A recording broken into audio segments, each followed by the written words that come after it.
Welcome to the Grand Rapids chick area. My name is Stacy.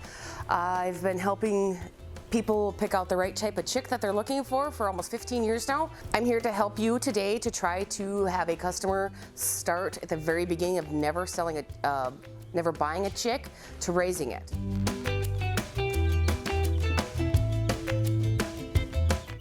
We do have papers that give you step-by-step directions on what the person may need.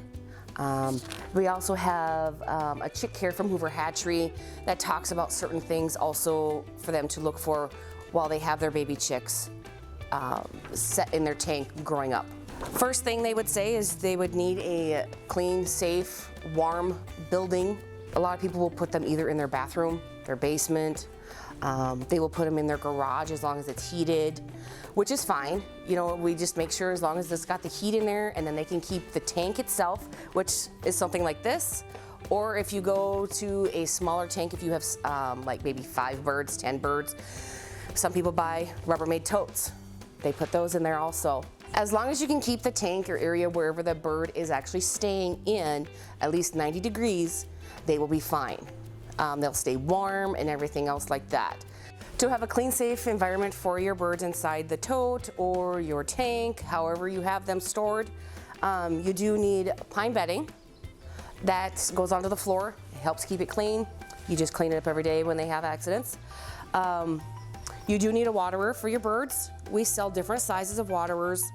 You wouldn't need something like this if you only had like 3 chicks. We sell bigger sizes also, so if you have like a huge pen of 25 or more, that way you don't have to constantly keep filling up the water as they get older. We would also have you buy a food tray or feed tray, whatever somebody wants to call this. We also sell this in plastic, so if you don't want metal. We also sell different sizes in this also, depending on how many baby chicks you get.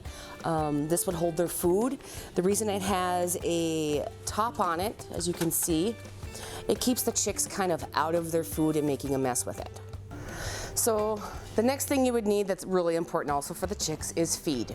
We would recommend either Nutrina or Purina. It's just a chick starter grower. Same with the one from Purina.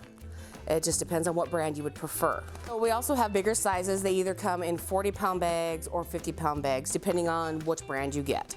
So the reason you would want to use the chick starter is it's formulated for the chicks of the type of things that they need to grow and help get their body ready to start producing eggs. We do carry other chick feeds, but that is also for when they are ready to produce their eggs, and then they have other supplements inside that feed for them also. We also sell a product called Electrolytes that even the hatchery recommends that goes in their water. It's kind of like some vitamins and stuff like that. It helps with the chicks as they grow. Then we were talking about heat and trying to get it to be at least 90 degrees in there so they're warm. This would be the lamp you would use. You can hang it, or you can actually clip it onto the side of your tank, however you prefer to do it.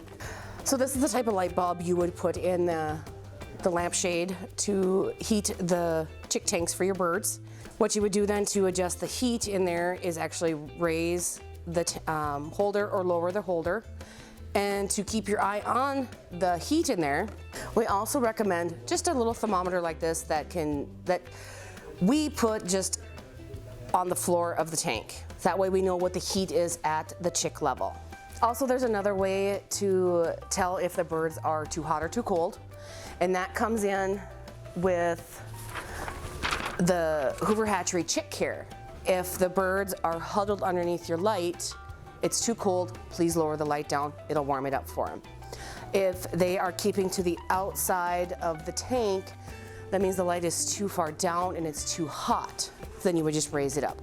So besides getting the thermometer, which we do recommend, you can also check that way if you didn't get a thermometer at the very first time when you came and got your birds.